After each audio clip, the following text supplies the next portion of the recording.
Hello and welcome to The Kaiju is in the Details. I'm Ian. I'm Haru.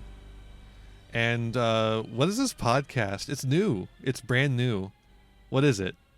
It's a cute little idea that we cooked up about, what do you want to say, like a year ago?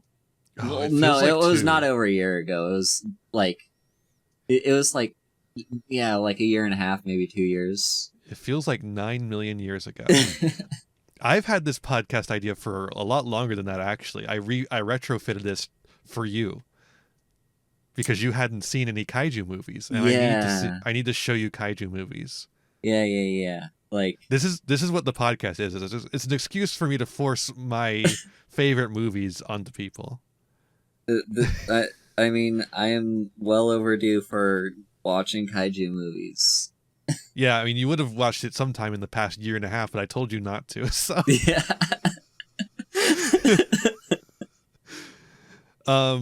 so this is we're gonna have some fun with it. It's not gonna be like we're gonna like be looking at kaiju's through a more serious lens than like we're not gonna be going cinema sins ding. We're not Yeah. doing that kind of crap.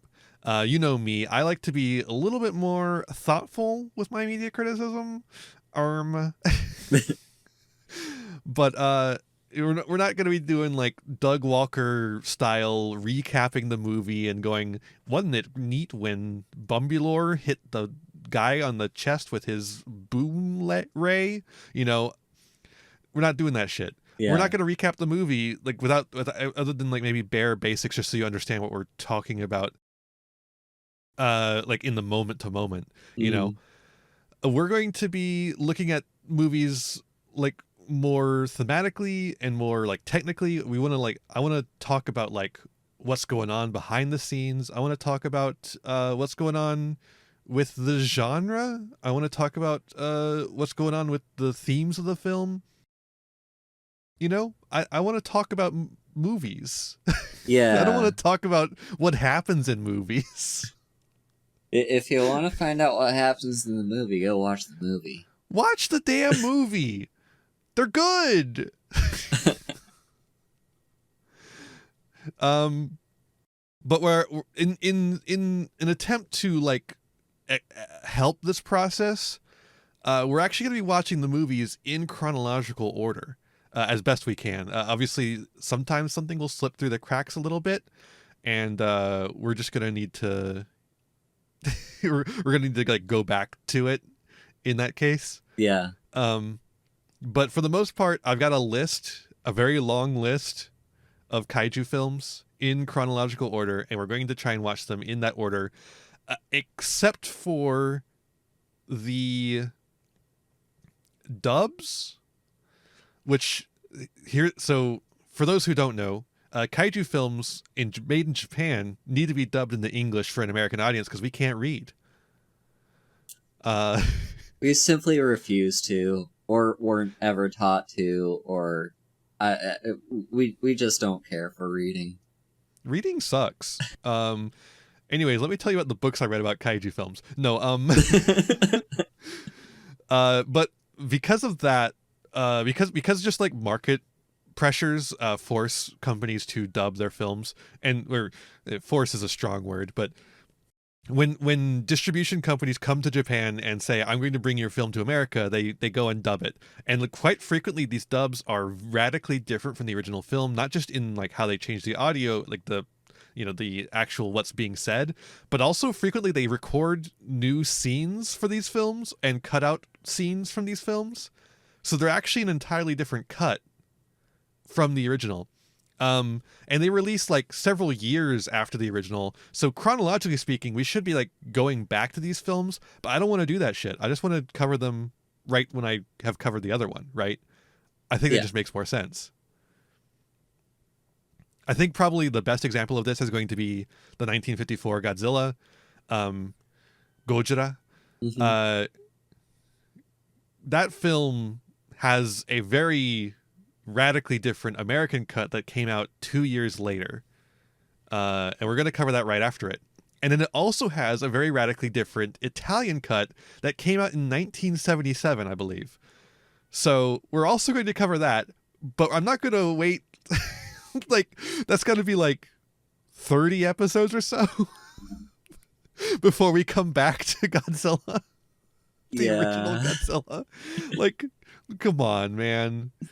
I'm not doing that. So we're just gonna cover those three in like back to back to back. So it's gonna be 3 episodes of watching the original Godzilla. But I think, frankly, the original Godzilla is so important to the kaiju genre that makes sense to me.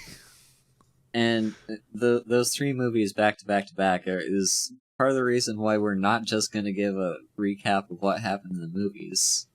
God, can you imagine us recapping Godzilla 1954 over and over again? It'd be like Haruhi was on the podcast.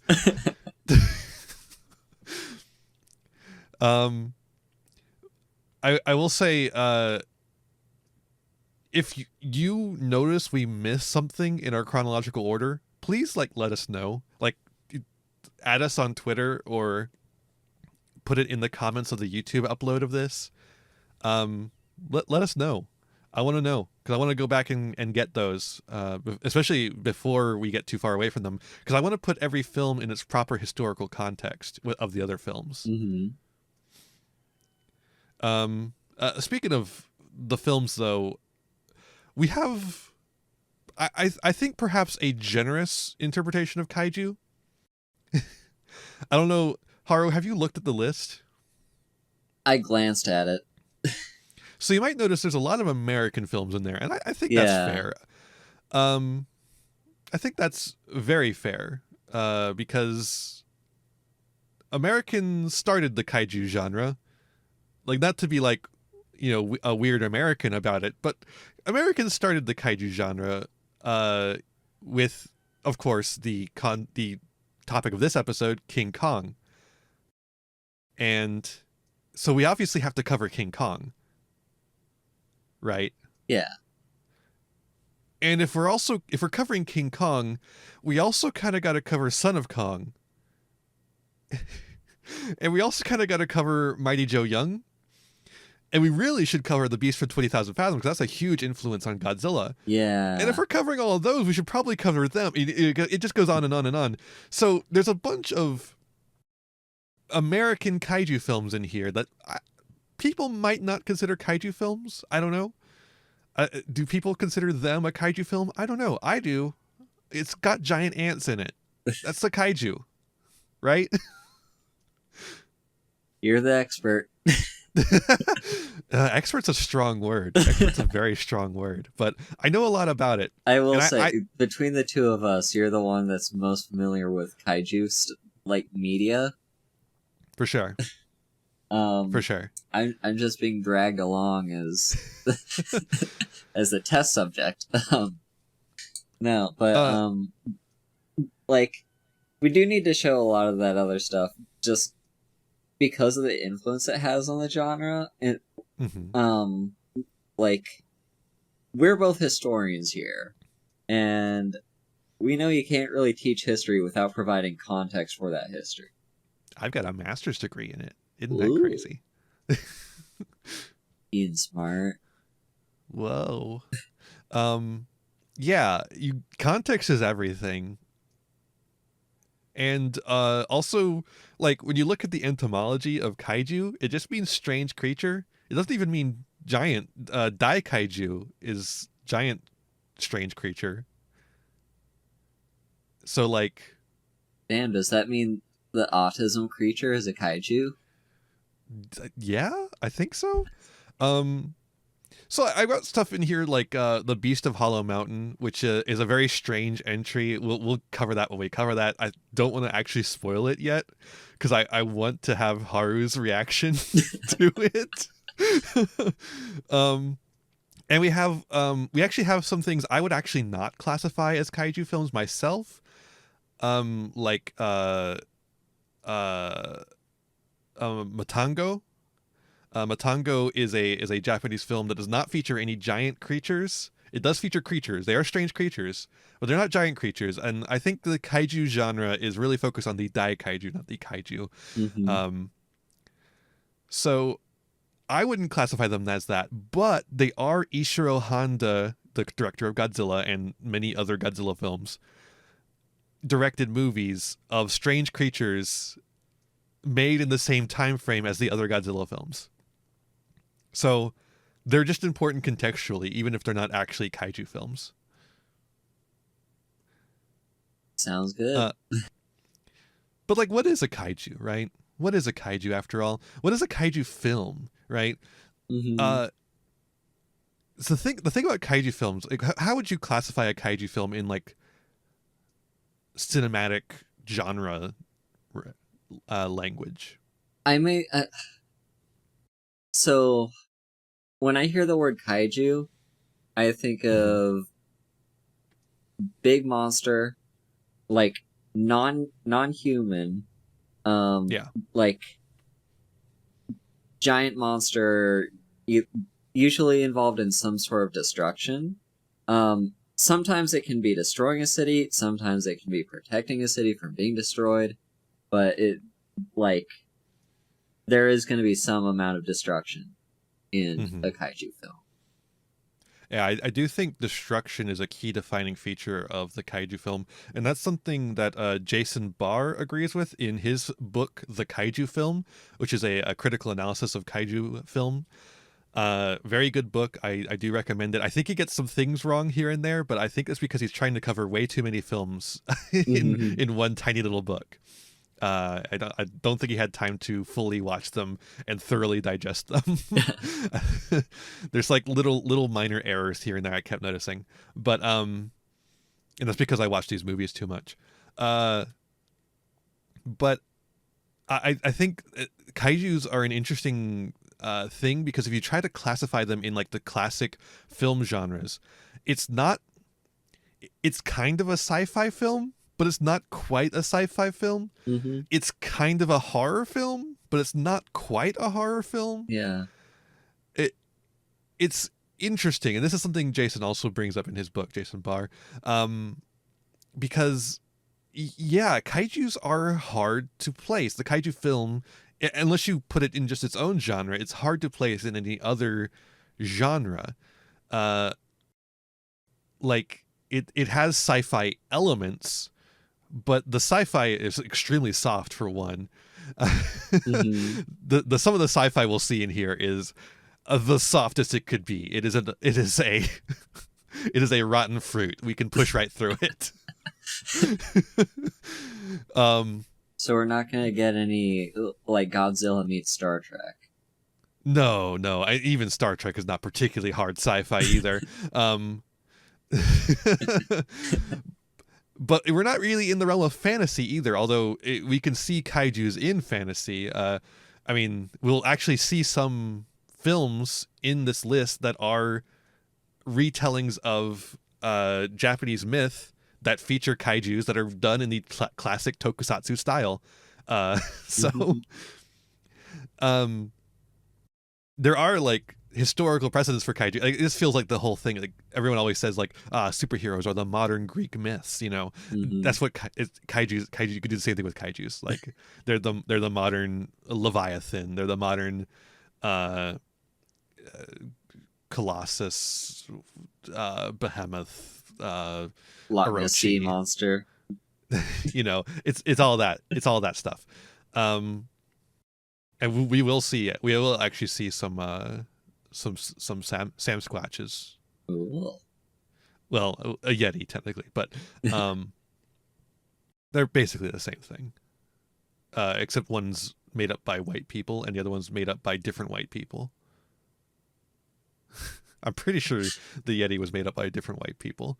It was made up by. I'm pretty sure it was made up by white people. I don't know. We're gonna need Get a back to me on that citation one. on that. I knew that Bigfoot was made up by white people. Do not get me started on the way white people try to retcon Sasquatch into Native American myths. I will eat your head. But yeah, that's like ideas we're going to explore. We're also going to explore like the themes of kaiju films, major themes including like environmentalism, science gone mad. The Japanese self-defense force is going to be a major topic. Oh yeah. we're going to have a lot of discussions on the Japanese self-defense force and militaries in general.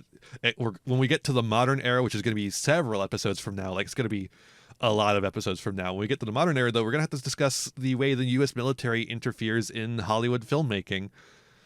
Because that's a fun topic that we have to address. And that's I think that's like our goals here, right? Yeah, pretty much. Like, in case any of you get confused, who is who? Ian is the kaiju expert between the two of us, and what I'm doing here is I don't know. I have a degree in history. My area of expertise was modern Japan, so like there's got to be some applications for that in here. Like historical context of when exactly the film was filmed and why, Mm-hmm. and stuff we can take away from that. And I'm just excited to learn about kaijus. As for me, I'm a Yugi tuber, so I have no qualification. No, I have a master's degree in history, but it's focused in museum studies and American history mostly. I did take a lot of Japanese courses in undergrad.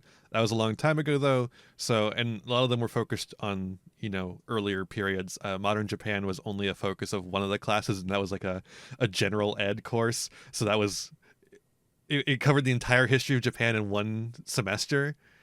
So it was very breakneck pace. But I do know a lot of stuff about kaiju films. And I've read several books on the topic now. I've read, as I said, Jason Barr's The Kaiju Film and David Callett's A Critical History and Filmography of the Godzilla series, which are both excellent books, and I highly recommend them. They're basically like the supplementary reading for this podcast. Yeah. That's your assigned reading, folks. Go check out those books from your local library. They might as well be like in the description of every episode as the sources for the episode. Like, I'm probably going to reread for every Godzilla film. I'm probably going to reread the section of the David Callett book on that movie, right? Just to remind myself of all the cast and crew and little details like that. But first, before we get to anything Godzilla, we've got a big monkey to talk about. Monkey. So we actually haven't watched the film yet. What are you excited about? I guess I'll ask that. We're not gonna do this normally. We're normally actually gonna have watched the movie before we start the episode. But I wanted to get this context out before we actually did anything. Because again, context is everything. Yeah. I'm excited to get started. I'm very curious. Like, I don't know. I'm just curious to see what this movie has in store for us. All right. Well, I guess let's watch 1933's King Kong. All right, so we're back after watching the movie. First off, I just gotta say, Haru, how'd you like it? That was really something. I didn't. See, that's a word for it. Like, I didn't expect to enjoy it as much as I did, but I actually really enjoyed watching it. This is the charm of the kaiju film. They may be problematic as hell, but they're still fun. Yeah. They're fun. I mean, we got to see several kaiju battles in the first ever kaiju God, we movie. saw so many. This movie does not stop. It just keeps going. Yeah, pretty much. As soon as the action started, it was just like an endless until the end of the movie. Like, yeah. I mean, the movie is only 104 minutes, so it's kind of got to cram everything in. Yeah. Even the ending is abrupt. It just kind of stops. The movie just stops. Was beauty killed the beast? Importantly, it's not twas. Everyone says it's twas. It's not twas. He just says it was. It was. Well, that's what twas is short for. It is, But everyone thinks this movie's fancier than it is. It's New Yorkers. They're not going to say 'twas. Come on. But Robert Armstrong as Carl Denham, incredibly charming. He's like perfect for this role. Mm-hmm. He's just like such a little slimy sleazeball, but also charming at the same time. It's great. Yeah. I loved him every scene. Yeah. I don't know about you. I can't remember his name. The guy that ends up being her husband.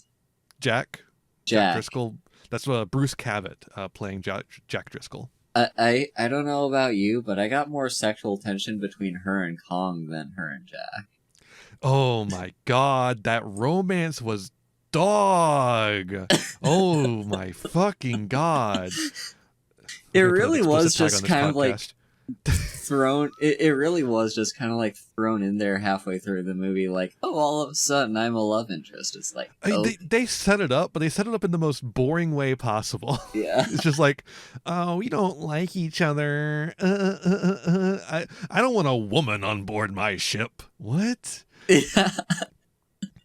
Literally, as the scene, the confession scene happened, yeah, and I was writing the romance between Jack and Anne, kinda, and then they just like, I love you, and I was like, oh no, really sucks. The romance really sucks. Not kinda. It's awful. It's like it doesn't come out of nowhere because, like I said, they set it up. Yeah, but it might as well come out of nowhere because they have no chemistry whatsoever. It's they miss several steps in between, like, actually developing attraction towards one. I don't know. Maybe something happened in the scenes we did not see between them leaving New York and arriving at school. If it didn't happen in the movie, it didn't happen. I'm not gonna make excuses for the movie on this one, buddy. Yeah, no, like, there was no build up for it. It was really just like, I hate you to I like you. I love you. Yeah. Not even I like you. I love you. Yeah, it's like, darn it, Anne, I think I love you. Yeah. And then, of course, and what does she think? Kiss. Yeah. And of course, immediately after that happens, she gets captured by the natives, which... yeah, we got to talk about that. Yeah. So this is a movie from 1933. Yeah. Depicting indigenous people. What I completely forgot about, though, if we could just pivot real quick before we talk about the bugbear in the room. The racist Chinese caricature? Yes! Oh my god. Why was he there? You didn't need to do that. Well, diversity in films. We love diversity. So this guy, his name is okay. Just to like, just as a little thing. Okay, so King Kong is a movie about making a movie. For some, like, it's one of those movies, where it's a movie about making a movie, but it's actually not about making a movie because we dropped that very quickly. Yeah. But they're going to an undiscovered island, and that's where Kong is, because Clark is a madman and the greatest director ever. Yeah. And on that boat to that island, they have the cook. Is a extremely racist Chinese caricature. Yeah. Played by Victor Wong, who was actually a Chinese American actor. So at least they didn't do a Lee Van Cleef and put a white guy in makeup and tape his eyes, Yeah. So at least there's that. But he was speaking in the most racist accent possible. Yeah. They had him doing the see at least he didn't have to say also, Yeah. That's all I can really say. They even made him a cook. Like, come on, man. Mm-hmm. He definitely falls into the same category as Chop Chop from Thunder, from Black Black Wings, Blackbirds. Why am I blanking? Black Hawk. Sorry, Black Hawk, the comic book. It's literally the same exact character as Chop Chop from Black Hawk. Just awful, man. Why was he there? That's a 1930s for you. What's your favorite Charlie line? He's also he's named Charlie, like fucking Charlie Chan. Like, come on, man. Yeah. What's your favorite Charlie line? I think mine was "Crazy black men been here." Yes, that was mine too. Honestly, What the fuck, I'd forgotten dude? about that until you mentioned like. I wrote it down. When he said it, I was just like, in my head, I was like, what? Yeah. So let's get back to the indigenous people here. 'Cause yeah. that's what causes this line to happen. So there's indigenous people on the island. They worship Kong, and in the most stereotypical way Yep. possible. Very, very racist depictions. They are not in blackface. They actually hired African Americans to play the roles here. That's I think, one thing you can say about this movie is it did not put white people in blackface. yeah, that is true. No yellow face, no blackface. Yeah. It's actually all black people in the roles of the black people, which is nice at least. And they actually all have Wikipedia page, or at least the main chieftain, the witch doctor, and the one in the ape costume, and the mother. They all actually have Wikipedia pages too, so they're significant actors too. But dog, the costumes they're in.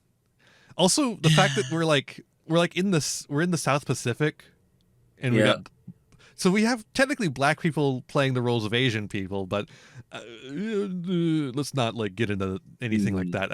I feel like that's nothing we need to get into. I just wanted to mention it because someone might bring it up in the comments. I don't think it's anything we need to get into as two white people. Like, come on. Yeah. That's not our lane. Yeah, very strange. Did you also notice the other bit of racism with these natives, these indigenous people of Skull Island? Their wall. Did you notice how the wall was racist? These millennials, they think everything's racist, even walls. But no, did you notice? This is a subtle one, so I won't blame you if you didn't notice. I'm trying to think. I don't. Nothing stood out to me. Okay. So Clark says that the wall was not made by the natives. The people of the island regressed. I remember that line. There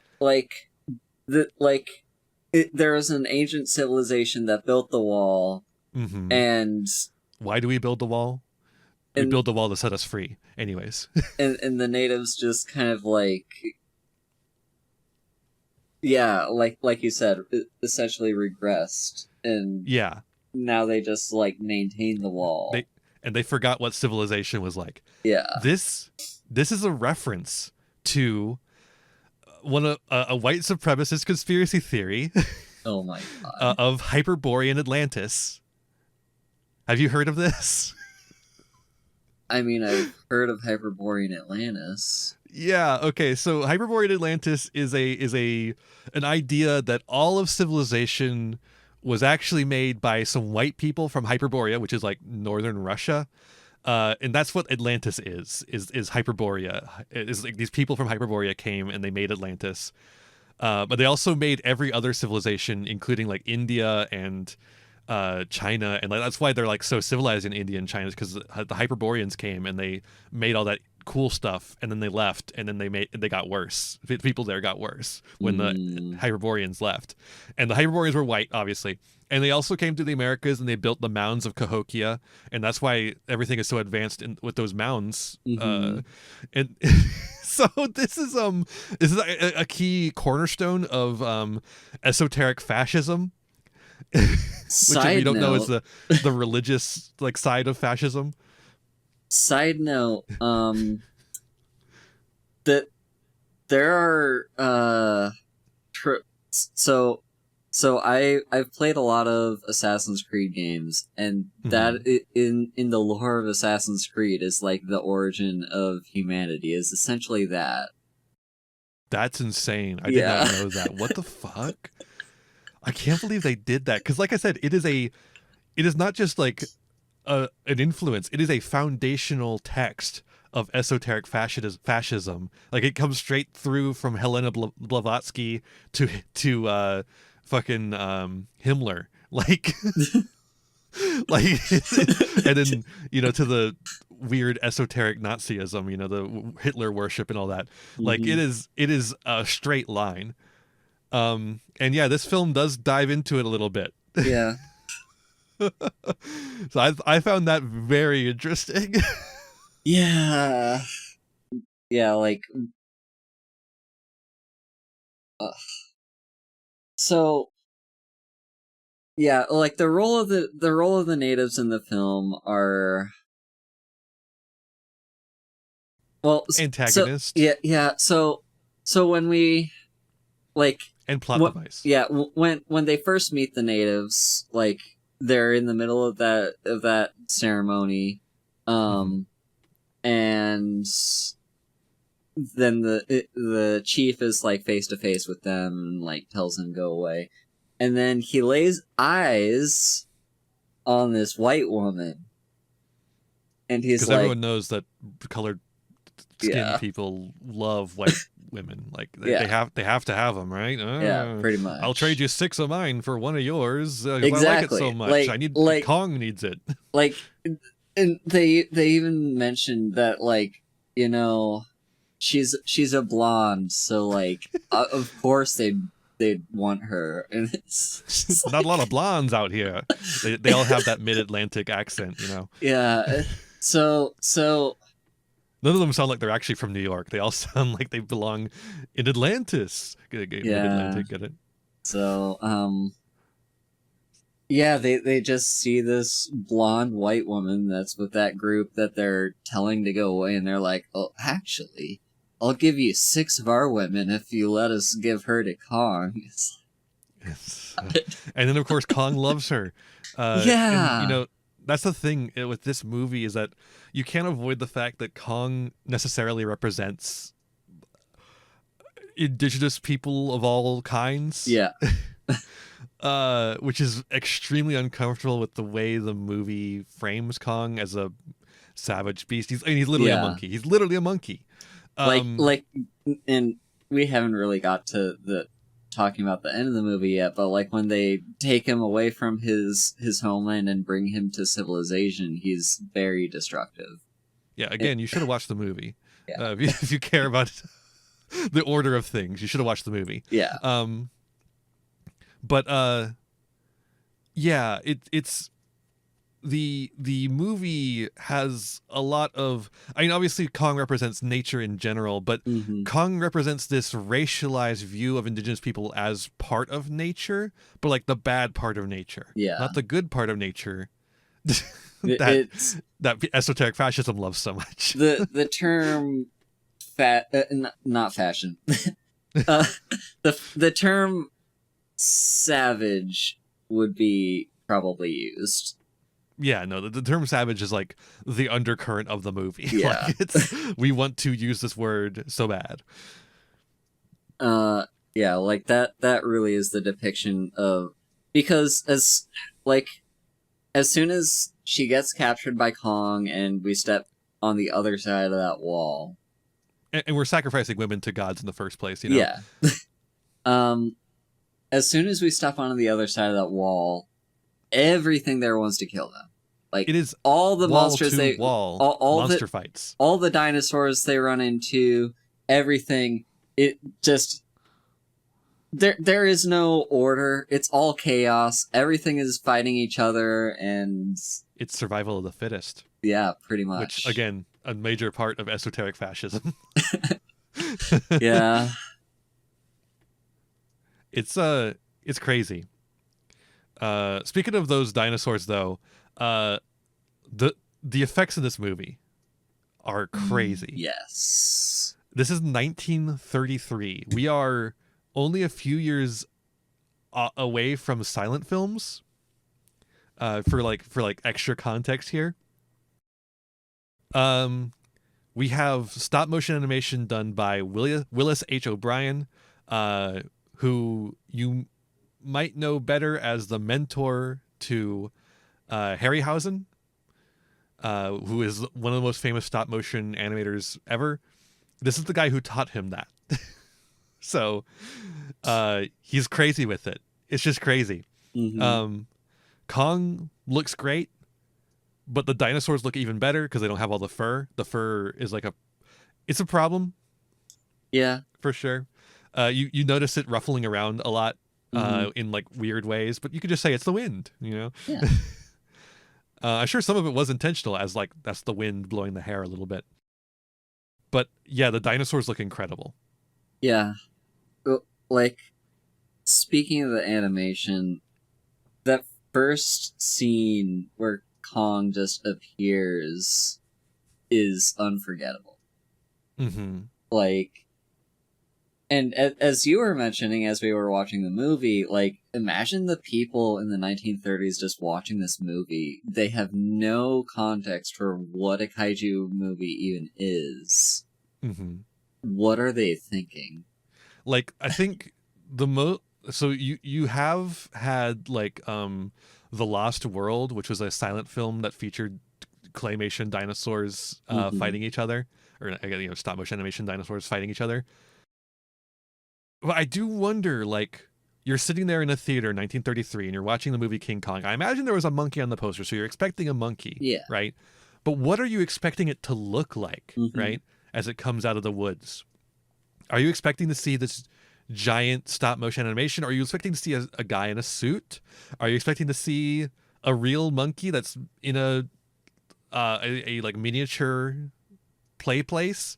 Like, what are you expecting to see? And like, are you expecting to see like this fantastic piece of special effects work?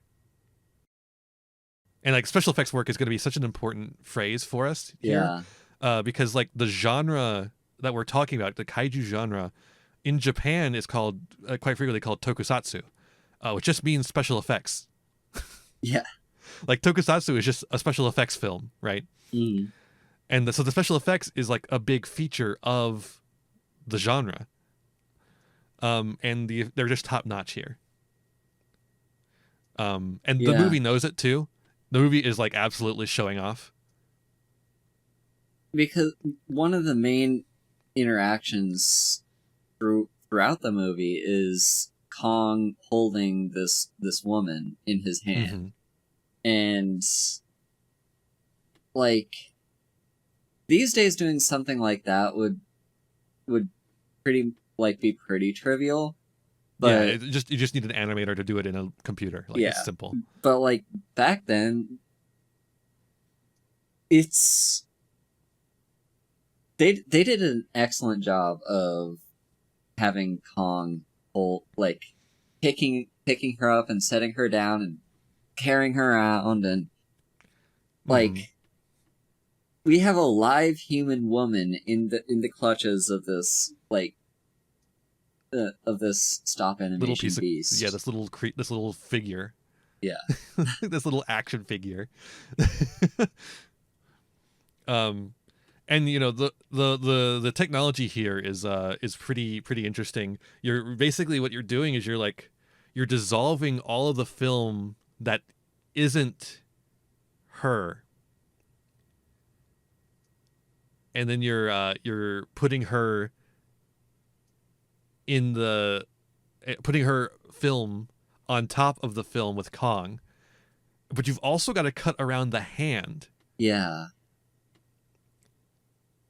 And that's like the hard part, is like getting the hand right. If you've ever messed around in like Photoshop trying to or just like paint or something like that, trying to crop something to be, I guess not paint, because paint can't do PNGs, but if you ever tried to do like cropping a PNG to make it a transparent image, you know how hard this is, except turn it up a bit. Turn it up a few notches. Yeah. It's crazy. Yeah. Of course, there's also the other way they get this effect going is they have a giant Kong hand that they lay uh her in, that they lay Anne Hmm. in, and that, I gotta say, the effects that aren't the stop motion animation kind of suck. The Kong arm is fine. The Kong face is really bad. Oh yeah.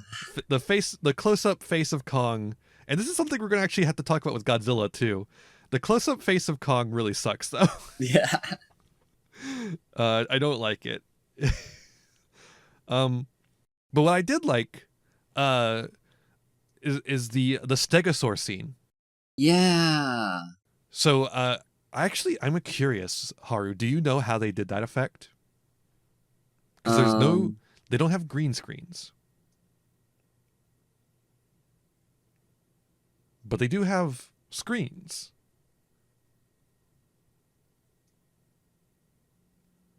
I'm not sure. Yeah. Like. Okay. So there's two different techniques, and they use both of them in this film, and we're going to see both of these used quite frequently in the other movies we talk about. Hmm. So there's rear projection, and then there's literal just like green. It's not green screen because they don't have a green. They don't Hmm. do green screen the same way, but they'll have a screen back there that they just dissolve. They get it a certain color, and they have a chemical that they can use to dissolve Oh. that part of the film, which is why you can see a little bit of black line, like there's a little black line around Fay Ray. That's the actress that played Anne. Hmm. Um, there's a little bit of black substance that's kind of surrounds her in the scenes where she's just placed in there, and Hmm. like in some other like scenes where they have the screen in the background. But also quite frequently they use rear projection, which is literally they take the recording they have of the stop motion animation and project it on the background that the actors then act against. Oh. And that's how they did the Stegosaurus scene. So they're actually they're not walking, they're walking in place when they're walking around the Stegosaurus, which is why they're Ah. perfectly in frame the entire time. That's interesting. So yeah, they walk in place, and so this scene is so cool. They kill the Stegosaurus, sucks. Yeah. But they after they kill it, they walk around it, and it just keep going and going, and they react to the dinosaur moving, and Hmm. it's just like they're just showing off. They're fucking showing off. They're showboating. They're showing just how much work they're putting into this and how good their effects are, and it's so cool. Yeah. It's a great scene. If you haven't watched the movie and you don't even want to watch the movie, watch that one scene. You just got to watch that one scene because Hmm. it is still impressive to this day. Like honestly, if you like you if it wasn't in black and white, you could probably show that in a film today and people would be fine with it. Yeah. It's a little bit noticeable. Like I noticed it obviously. I was able to Hmm. pick apart what was going on. But like I feel like if you don't know, if you're not looking for it, I feel like you might not notice it. Yeah. I will say though the plesiosaur effect was a lot worse because of the water. It's, Yeah. stop motion animation has a real trouble with water. You notice this in like the Rankin Bass films. Whenever they cry, there's like it's like a little jewel comes out of them Hmm. instead of water. Yeah. So for that reason, they went with a puppet for the plesiosaur instead, and it sucks. So they Hmm. covered it up with fog. You could tell which effects are good just by how much they show of them. By the way, none of these dinosaurs should be trying to eat these people. Yeah. Like that's why I Plesiosaurs eat was fish. like that's why I was thinking with the Stegosaurus. I Yeah, and the like. Apatosaurus, I guess. I Look, mean. we're running on some extremely outdated dinosaur knowledge here. Yeah. It, yeah. It's incredible. But yeah, the screening effects were really impressive. Yeah. Um, Like but yeah, it. in one of it was the scene where Kong is fighting the T-Rex. Mm-hmm. I don't remember if we mentioned this since we started recording, but I guess that's like the first kaiju fight out of many. Mm-hmm. And it was a very interesting battle. Like, I was captivated by every scene of it. Mm-hmm. And I, Anne I was can't pretty believe. captivated by it too. Yeah, yeah. She doesn't move at all, because she's a model. No, it's because she's not actually there. Is what it is. Yeah. She's on a that was a screen effect there. Mm-hmm. But yeah, no, Kong fucking suplexes the T-Rex. Yeah. That was crazy. It was crazy.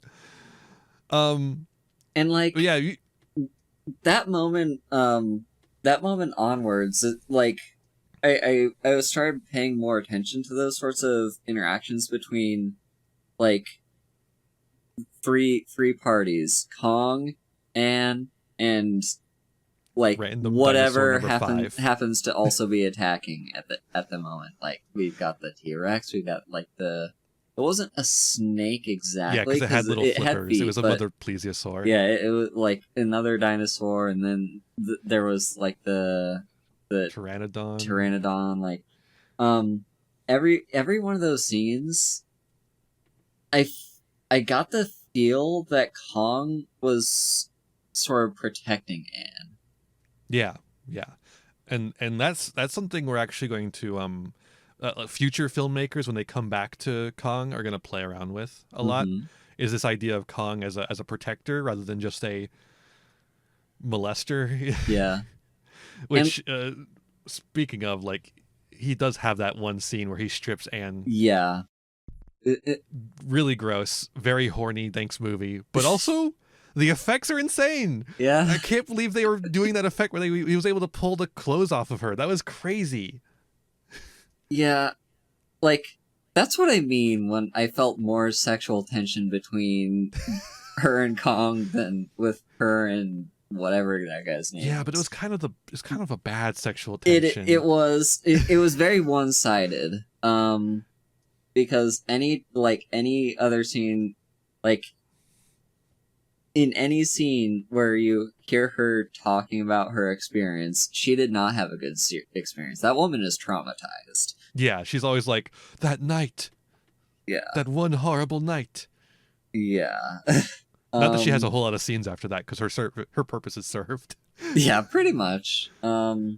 She is a plot device first and a character second. That said,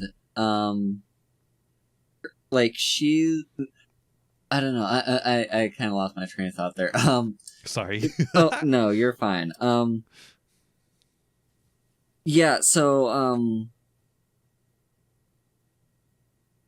oh right. Back to the scene of where Kong was stripping her, which again, Mm-hmm. not great contextually, but like Yeah. fascinating nonetheless. I really got the sense that it was like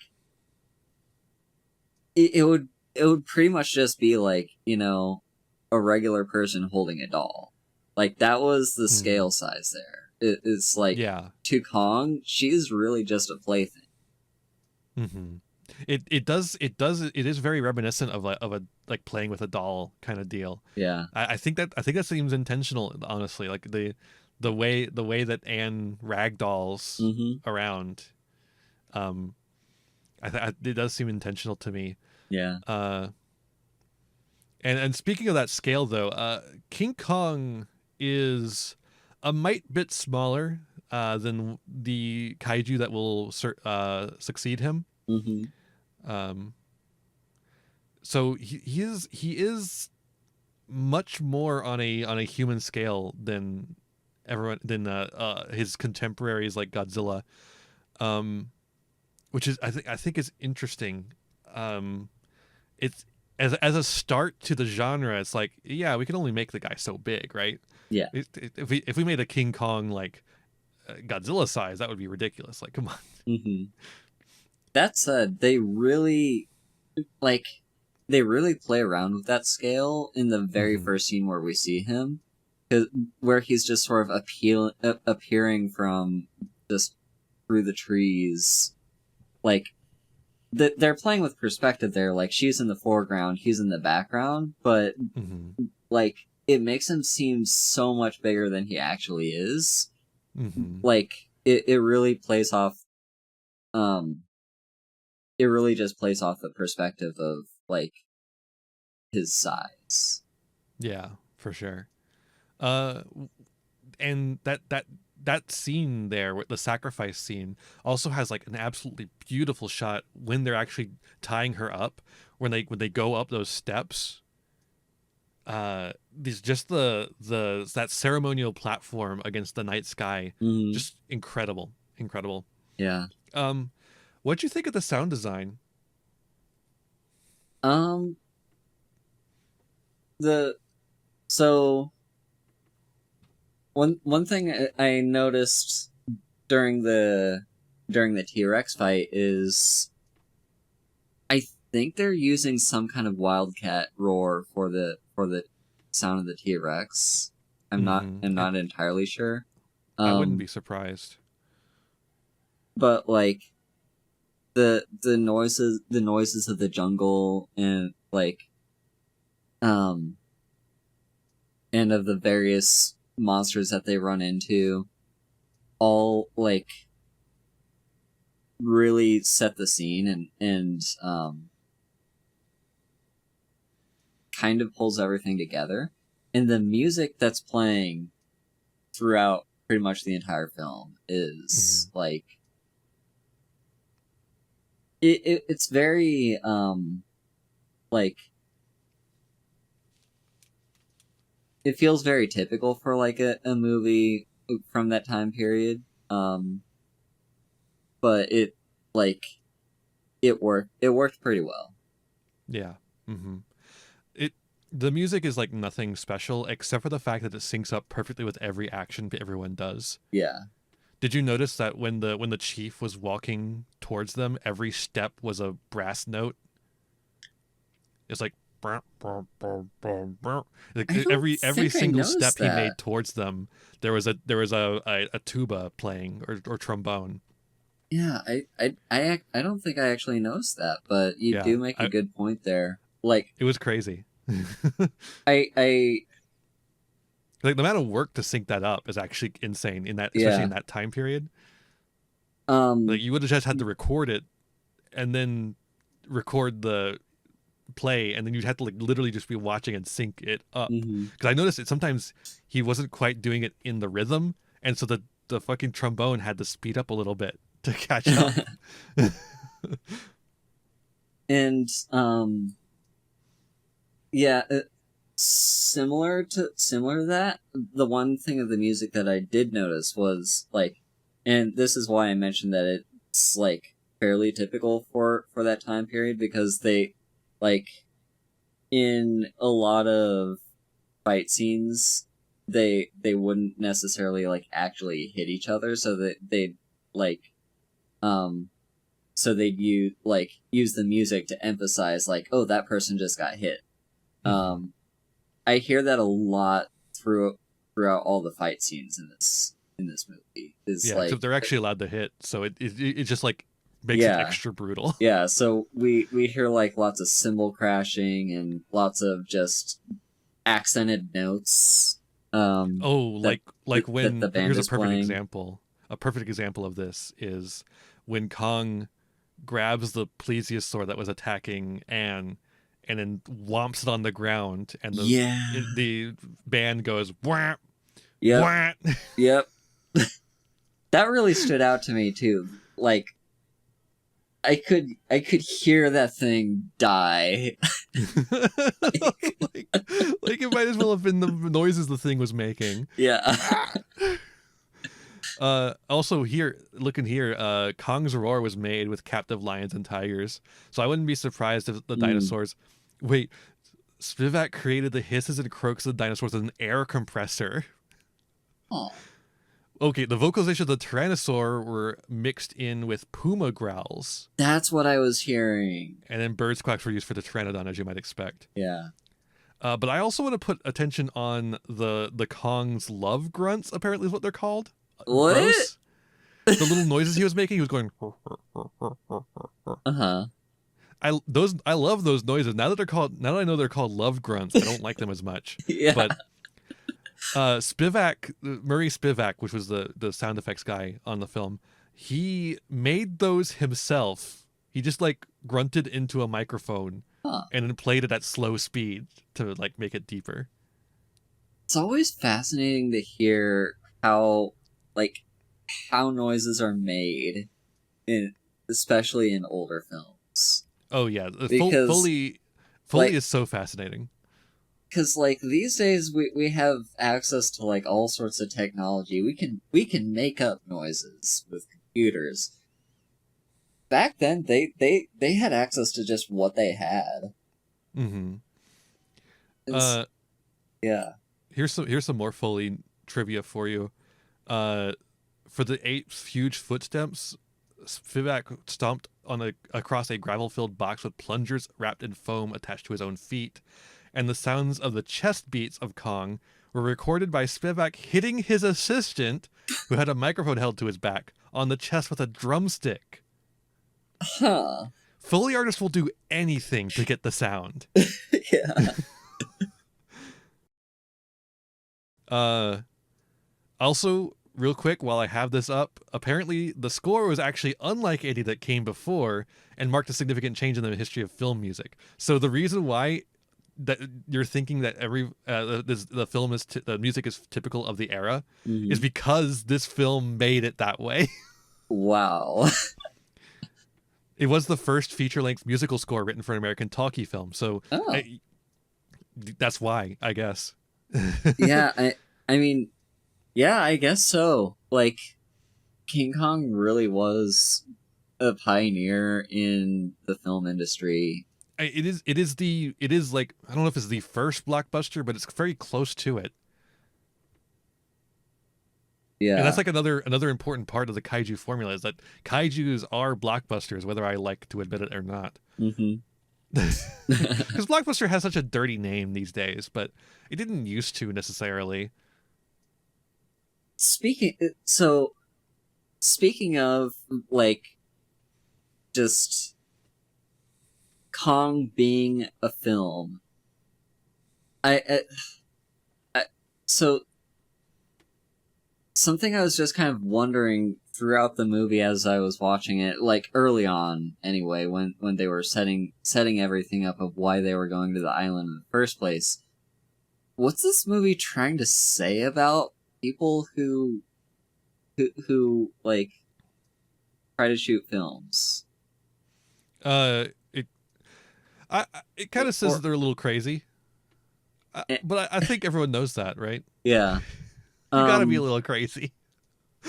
Which okay, that actually so changing gears a little bit, I kind of something I wondered like or something I got from watching this is it's a lot of white people invading a space where they're not wanted or needed Mm-hmm. for the sake of entertainment. Yeah, and commercializing closed religious practices. Yeah. Like they like the film guy, he was so certain that like no matter what was going to happen, he was going to get a picture, at least a shot of Kong. Mm-hmm. And then like after everything goes down on the island, after Anne has been captured and kidnapped and like traumatized, they finally take down Kong after the entire village has been destroyed. He's like, Mm-hmm. we're gonna take this back to New York. Yeah, he's very hubristic, but he's not like a bad guy either. Like they don't really portray him as like a bad guy necessarily. Yeah. Which I should make clear, this movie comes before the code, which was a voluntary system. The code was not actually like law. The code was a Hayes Code, I believe is the one for films.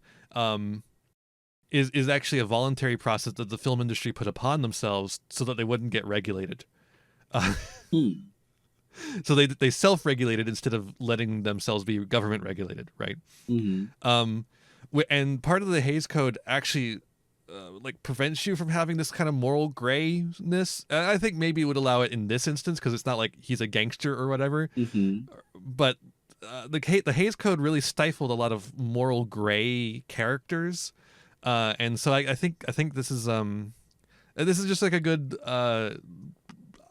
litmus test of where we're at in movies. Yeah.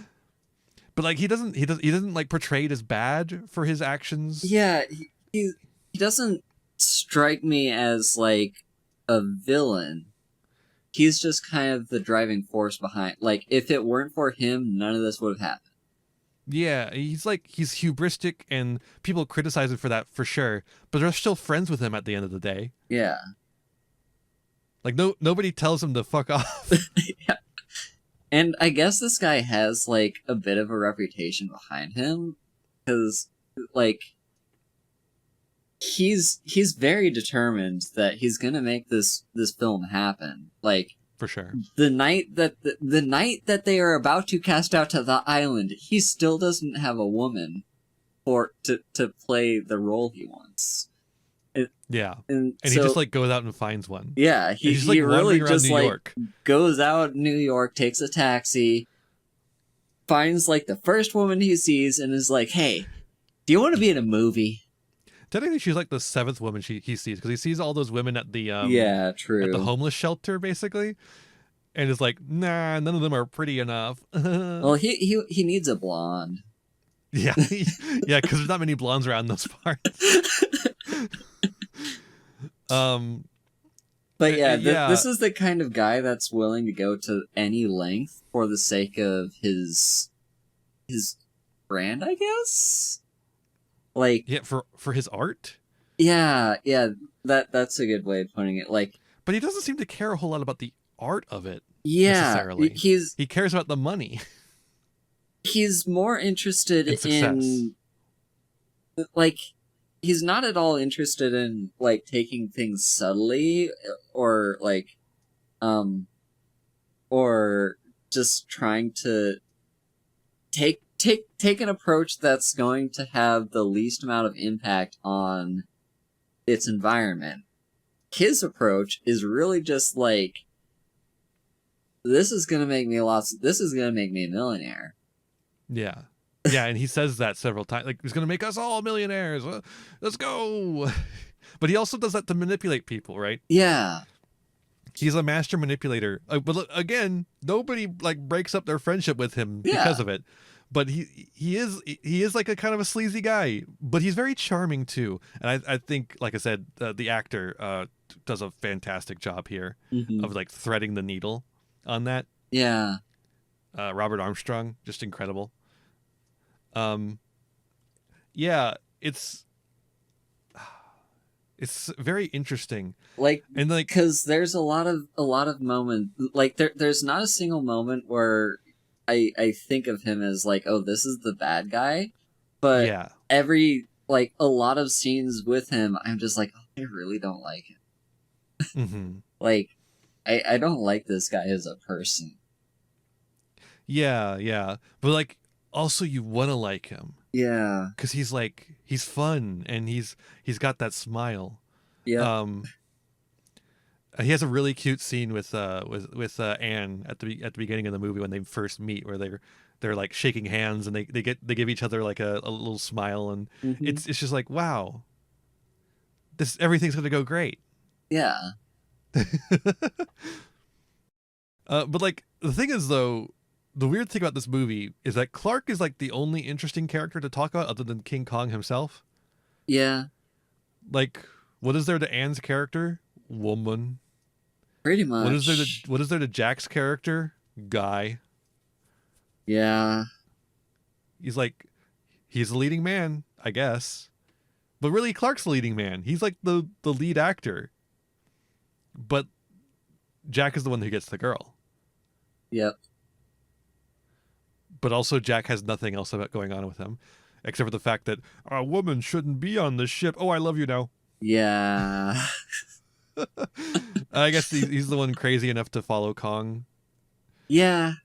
and then get turned into a little stop motion animation guy when he saves her. By the way, the little stop motion animation people, that's even more impressive than the rest of it because people are so hard to do. Mm-hmm. That's, just to go back to that real quick, but yeah, there's like nothing going on in any of the characters except for Kong and Clark. Yeah, pretty much. As for like themes, we can like finish out with themes. Mm-hmm. Obviously, the movie begins and ends with talking about Beauty and the Beast, right? Yeah. The movie is not subtle. Yeah, it's not subtle at all. It alludes to it begins Beauty with and a the literal Beast quote. several times. A quote that it puts down as an Arab proverb, which is weird. Yeah. I don't know what that means. Like that was like the moment, and that's not a good first impression. Is when the movie literally opens and I'm like, oh, this movie's gonna be racist. Yeah, I mean, to be fair, going in 1933, you should just be aware of that. Yeah. You're just like, okay, this movie's gonna be racist. But yeah, let's talk themes. Yeah.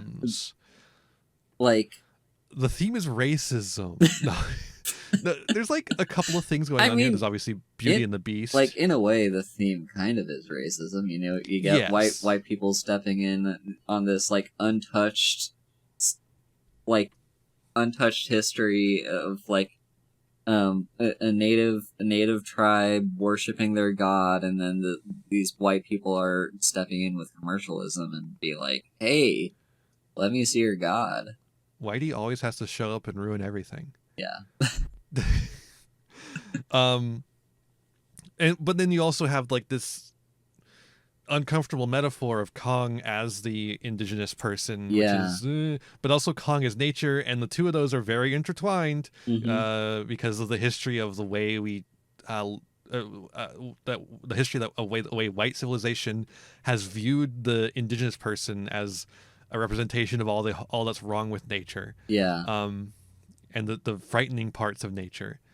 And Kong's downfall is just the fact that he was brought into civilization in the first place. Yeah. Civilization here in quotation marks, obviously. Yeah. It's but that's like the most uncomfortable metaphor in the movie, probably. Mm-hmm. The rest of them are a little less so, except for maybe the gender one. Gender's not really a metaphor; it's more just a general theme of there's a lot of gender going on in this movie, right? There's a single woman who has any amount of significance in the movie, and her entire role is to be a doll. Yeah, and both literally and metaphorically. The second most significant character, female character in the movie, is the mother, who, I don't know if you noticed this, the actress that plays her mostly is known for doing the mammy stereotype. Yeah. And like, no shade on her, get that bag. Yeah. Chase that paper, but that's clearly what they're going for, like a jungle mammy here. Mm-hmm.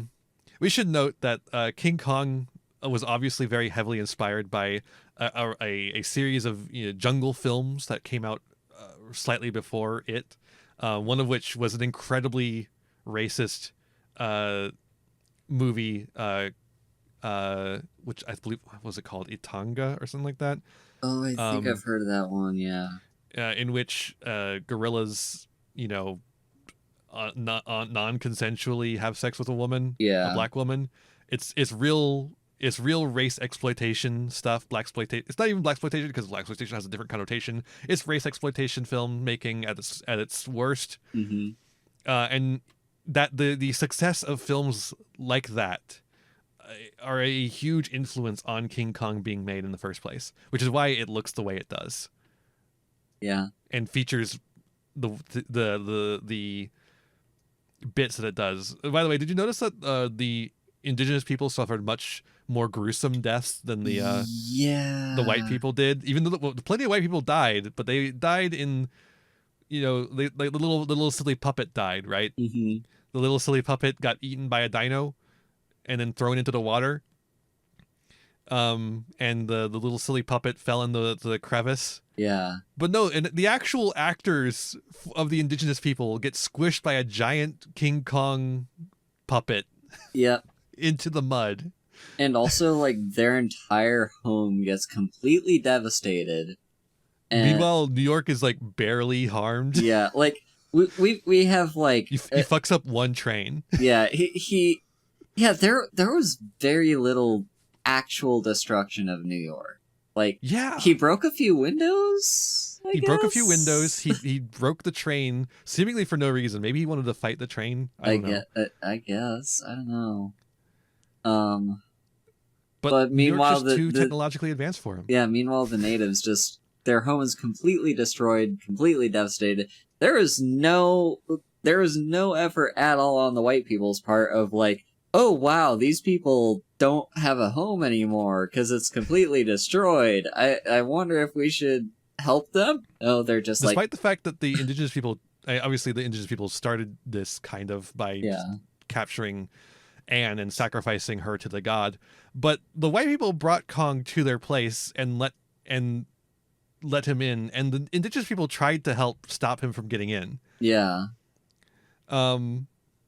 So it seems kind of shitty to just leave him there, but that's colonialism, baby. Pretty much. But yeah, gender. Mm-hmm. Women are objects in this film. They are not characters. Anne is the most of a character you get, and she just gets to have some fun lines. And not very many of them. She is a plot device. She's a MacGuffin. Her the role of her role in like the first half of the movie is that she is an actress who this guy just wants to film, I guess, for his next big film project. Mm-hmm. And we have a few scenes of her just, being eye candy for him. Like he's recording her and telling her to like, be pretty. Very interesting scene, by the way, having her enact the real terror that will happen to her later in the film. Yeah, that was some not very subtle foreshadowing. It was neat though. I liked it. Yeah. But yeah, like that dress though, goddamn, it's like very sheer. It really is. Like, women are really just objects in this movie. Yeah. No, I am. To be clear, I am also an object. No. Let me be clear. Well, like, yeah, that's like one of the themes that the movie is really trying to like say, I guess.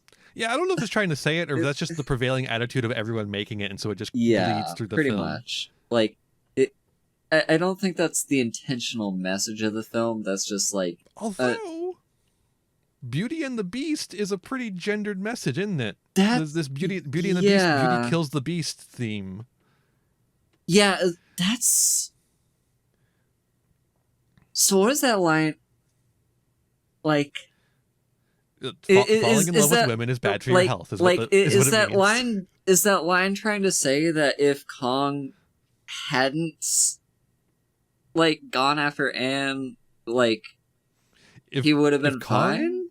If Kong had been a good Volcel and had stayed away from those evil wombs, he would have been fine. He would have, if he had practiced his semen retention like a good boy, like a good red-pilled boy, Like, I mean, He would have got those candies. I guess over the entire overarching story that like if he hadn't captured Anne when she was offered as a sacrifice in the first place, then he wouldn't have been dragged off to New York and gotten killed.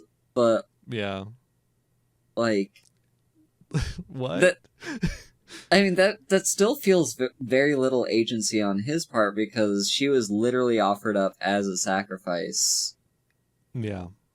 And also, it's like, what's the lesson supposed to be here? Is Yeah. it like, don't fuck around with women? Because that's literally what the message is in a way. Because that's what Clark says to Jack, but Jack ends up fine. So Yeah. like both Jack and Kong pursue the same woman. Well, One you of them ends up see, fine. One of them Jack ends up was a dead. white man. That's true. That's true. That's true. That's true. That's true. That's true. That's true. That's true. Yeah. And then I guess the last theme of note really is, of course, nature versus technology, which is like Yeah. probably one of the most boring themes ever. Yeah. I mean, It's like, yeah, that- everything could be fucking nature versus technology. like Come that- on, man. That's gonna be a very common theme, I'm pretty sure, in a lot of these kaiju films. Is Yeah. just nature TM versus technology. And specifically the atom bomb. Yeah. Yeah. But yeah, we are actually pre-atom bomb currently, which means we can't use that Yeah. as our MacGuffin to make the monster. But, in this case, it's really just like the nature of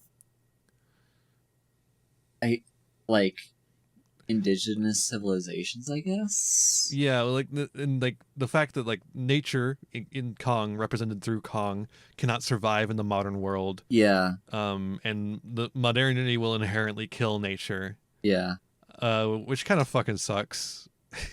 In our current climate change riddled world, it feels like not a great time. I don't enjoy it. I don't enjoy it. Yeah. This movie. So I feel like in modern day films, nature wins more so than modernity. Yeah. Whereas here, modernity wins, right? Yeah. Yeah. Like this movie hasn't aged very well thematically. No. It has aged well, like from a technical and filmographic standpoint. Like honestly, yeah. It's like it still looks great. It still holds up. Like the frame rate's a little janky, but yeah, like I mean, it's not. You're not gonna get like 2020's like graphics or sound design or anything like that. But it's more like 1920s. You are still gonna get like, oh god, yeah, that this movie's almost 100 years old. Almost 100 years old. Yeah. Wow. We should have waited a couple more years, and we could have done this on the 100-year anniversary. Yeah. No, maybe we'll wait. like we could revisit it. Yeah. Like, ooh, I kind of like that. Like come back on the 100-year anniversary of King Kong, and be like, hey, remember after when we reviewed this movie? And after you've seen so many movies, yeah, that actually kind of fucks. That's an idea. I like that. But anyway, yeah, we'll see. Yeah, like it is dated, like compared to a lot of modern films we see, but like then again, it's still like, see, I'm personally kind of very picky when it comes to watching like older movies, like because it doesn't have any like pretty colors or like cool action the scenes. Different too. Yeah, it doesn't have any like those. It doesn't have those things to captivate me. Me being the typical ADHD autist of like I have to have the pretty colors and the gay ADHD millennial on your phone. Yeah, pretty much. But in spite of all that, in spite of my like personal preferences when it comes to what kind of movies catch my attention, this movie captured my attention. Like, yeah. It did it very well. The eighth wonder of the world. as it says in the beginning. Yeah. The eighth wonder of the world. It's such a funny thing because like the seven of the it's the idea is like the seven wonders of the world. This is the eighth one, you know. Hmm. But like the wonders of the world are like things that people built, Yeah. and then this is just like a guy or like a creature that exists, right? Yeah. Very funny. I mean, I didn't think too much about that line in that presentation of Kong being the eighth wonder of the world. I just sort of saw it as like this showman trying to like, make a big sell the deal thing. out of his like exploitation or whatever. Yeah, but it's on the title card of the movie itself as well. It's not Yeah. it's not just in the movie. It's on the movie. Yeah. So, yeah. I wonder what the movie's trying to say by putting that there, because I didn't really think that much about that. Well, it's still more of that past idea. It's like the present versus past, Yeah. modernity versus nature, and the past. In that case, because it ties it to like the Great Pyramids, right? Yeah. Like that's what it's referring to, and it refers to like the And- Hanging and, Gardens like, of Babylon. Most of those seven wonders don't exist anymore. Like the Great Lighthouse of I think the Great Alexandria. Pyramids are the only ones that exist. I Still, think so. Yeah. I don't remember the seven wonders though. So I I don't know. guess the message of the movie is we found the eighth wonder and we immediately blew it up. They blew it up. Damn them all to hell. No, that's a different very monkey funny. movie. That's a different monkey movie, exactly. Speaking of different monkey movies, before we move on from King Kong to our next episode, we have two films that are going to be little honorable mentions here because they're related to King Kong, but they are no longer with us. The thing about... So I don't know if you noticed this. In the movie Clark, the director, he makes like gas bombs. Mm-hmm. And he's a director, so like, how is he able to do that? Well, filmmakers of that time period were basically chemists too, because film stock of that time period was basically an incendiary device. That shit explodes. And so that's probably what happened with these films, is that they were probably exploded, burned, or were reused for some other film. So these are two films. I'm going to just read you the plot summary on Wikipedia. We have Wasai Kingu Kongu, which is just like Japanese King Kong, basically. Mm-hmm. It's lost. It was made October 5th, 1933. By the way, King Kong was made was released March 2nd, 1933. In case the March 2nd part matters to anyone. So yeah, King Kong released this, or King Kong Japan version, released only a few months afterwards. Mm-hmm. And you're going to love this because this plot actually has nothing to do with... Well, it doesn't have nothing to do with King Kong, but you'll see. So Santa, by the way, your main character's name is Santa. Okay. So it's probably Santa? Yeah, it's that Japanese. that would make sense. And his friend Koichi are jobless vagabonds. They make their living by picking up coins on the streets. Santa has a girlfriend named Omitsu, but her father, Seizo, does not like having his daughter date a penniless man. He breaks the lovers up and tries to marry his daughter off to a rich man. Desperate, Santa seeks employment and wanders the streets. He cannot find a job at all. Now, where's the King Kong here, right? Yeah. Where's King Kong? Are you confused? Yeah? He has an inspiration. RKO's King Kong has been released and is a big hit in Tokyo. What? He decides to capitalize on its success by dressing up as an ape and playing King Kong in a vaudeville theater. He approaches one theater owner to tell him of the idea, and the owner is pleased with Santa's plan, thus giving him the job. Santa's King Kong show becomes an instant success, with Santa interacting amongst props on the theater stage in his gorilla suit. Small buildings, toy planes, and a doll. There's the doll reference again. One day, while performing on stage, Santa sees Omitsu and her new rich boyfriend are in the audience. Blind with rage, Santa jumps down from the stage and runs after them, with his gorilla suit still on. Haha! Hijinks ensue. Santa creates chaos in the town as firemen and hunters chase him, thinking him an escaped gorilla that is running wild in the streets. It sounds like a funny movie. Holy shit.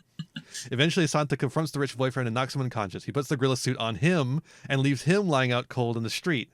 Just then, Koichi comes and tells Santa that the theater owner will give him lots of money for his performance. Now that he has wealth, Santa marries Omitsu.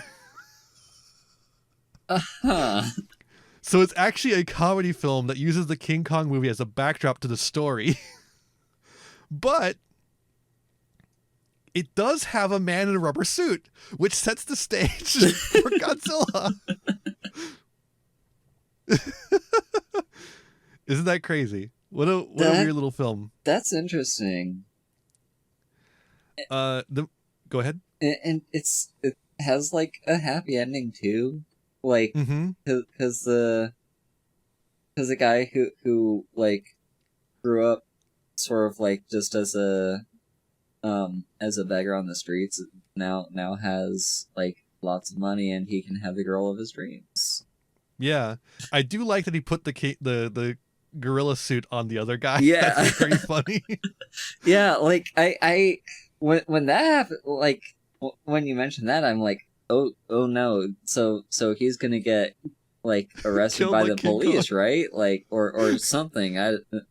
No, people loved his performance. Have him like all the money you could ever want. And this is 1933 Japanese police. They'll shoot you. Yeah. We also have another lost film of King Kong from Japan again. Mm-hmm. This is called King Kong in Edo. Edo being the original name for Tokyo. And this is from 1938, so it's a little bit outside the time scale, but it only a little bit, because the only other movie that it's skipping over is the next film we'll be talking about, Son of Kong. And this one was released in two parts, one in March 31 of 1938 and one in April 7th of 1938. So not too far apart. So yeah, this is King Kong in Edo, or the full name is The King Kong That Appeared in Edo, which great. It's a silent film. Jidaigeki, if that means anything to anyone. It's lost, like I said, like the other King Kong Japanese film. Here's the plot summary. One night, Chinami, the daughter of Hyotoba, is mysteriously kidnapped. Hyoe, actually, there's an E at the end. Hyoe offers a large reward for his daughter's rescue. Yuzuru Kawasaki and various other men employed by Hyoe set about searching for Chinami. However, one of Hyoe's men, Magonojio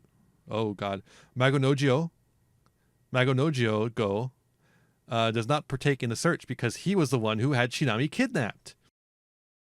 Magonojio's father, Senbei, has a trained pet ape named King Kong. And Magonojio used this creature, Magonojio, not Majo, Magonojio, used this creature to perform the kidnapping. Magonojio has a score to settle with Hyoe because he had forced Senbei to counterfeit coins. When Senbei refused to do so, he was imprisoned by Hyoe and eventually killed. This is why Magonojio disguised his identity and went to work for Hyoe to get close to him in order to get revenge. Magonojio eventually corners Hyoe and threatens him with the ape. He offers to give him the whereabouts of Chinami in exchange for the reward money. The ape then takes Hyoe to Magonojio's secret cellar as a prisoner. The ape then goes berserk and kills Hyoe, but then is then fatally wounded by Hyoe's men. While all this is happening, Magonojio leaves Edo with the reward money. And by the way, Jidaigeki, it just means period drama. So that's why everything is a little counterfeiting coins. Like, yeah, no, it's actually an Edo era Japan, is what it's set. And again, it features a man in a suit. It looks a lot like a Yeti, perhaps. But it's not a Yeti yet. But an important thing about this movie, the suit creator and actor Ryunosuke Kabayama, who later changed his name to Fuminori Ohashi, created the suit for Godzilla in the original film. So, literally, these films here, like this is like the lineage of King Kong 2 Godzilla, Yeah. shown through a literal, like there's literally a filmography of it, right? Yeah, like we go um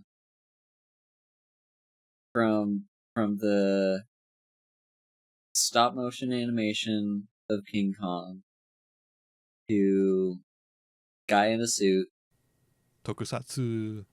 to the guy who literally made um who literally played a part in Godzilla. Like, Yep. And he also mentions that that movie, King Kong and Edo, was the first movie to feature um, little miniatures. oh, Because he says the first model making to be counted as special art direction in Japanese cinema hmm was the giant gorilla hmm stuff. So he made that first giant monster stuff, and then the models for it. Yeah, no, this is I just thought this was important context, even though we can't watch the films, so we yeah, can't really do a full episode on them. Like, we don't have much to say beyond this, right? We're just kind of here, just yeah, kind of going, "Yep," yeah. and those are the It's just it's always a shame to like that lost media has to be a thing.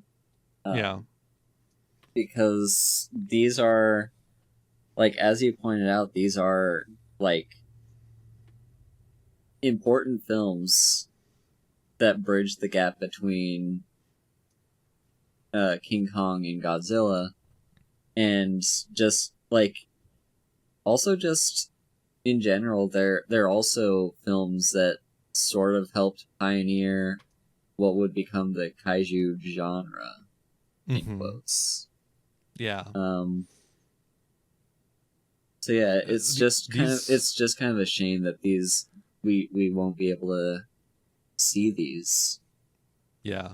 These films are part of our shared cultural history, which is why film preservation is so important, which is why the Internet Archive needs to survive, and anyone who tries to kill the Internet Archive needs to do something else with their life. Yeah,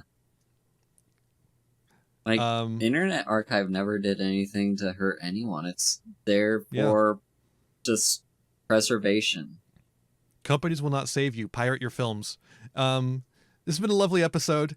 Yeah.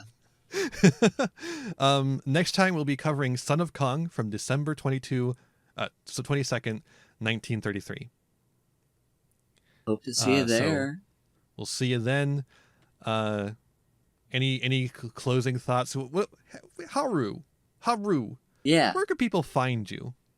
Well, so I am Haru Hayes, a VTuber on Twitch. I I do my streams on twitch.tv/Haru Hayes, HaruHaze. And I also have a presence on Discord and on not Twitter anymore really, but Blue Sky. Mm-hmm. And yeah, I try to at least stream semi regularly. Mm-hmm. So if any of you want to see some of the stuff I do, I am a cute puppy girl. And as for me, you might be watching this on my channel, but if you're watching this on a or listening to this on a podcast app, I'm you can find me at Thempire Ian. That's them like they them, pyre like vampire, and IAIN for Ian. You can find me on Twitter, Blue Sky, Twitch, where I do streams of video games, and then YouTube, where I do a lot of Yu-Gi-Oh, Lestrals, if you're into that card game too, and just general Let's Plays and stuff. And then, of course, this podcast. Yeah. Make sure to share this podcast around with anyone you think might like it, and because that's like the best way to get the word out for these kind of things. There's no algorithm on podcasting apps, so doing that really helps us. If you're watching this on YouTube, like, share, subscribe, comment, that kind of stuff. But if you're watching it if you're listening to it on the podcast app, just leave a review. We might read them in the air on the air if we get some. Yeah. I would like to. I think that'd be fun. Please interact with us. Yeah, we want this to be a dialogue. Yeah, exactly. And then have a nice day. Have a nice commute to your job. I'm sure that's where you're listening to this. I think that's all for this one. So sayonara, King Kong. Sayonara, King Kong.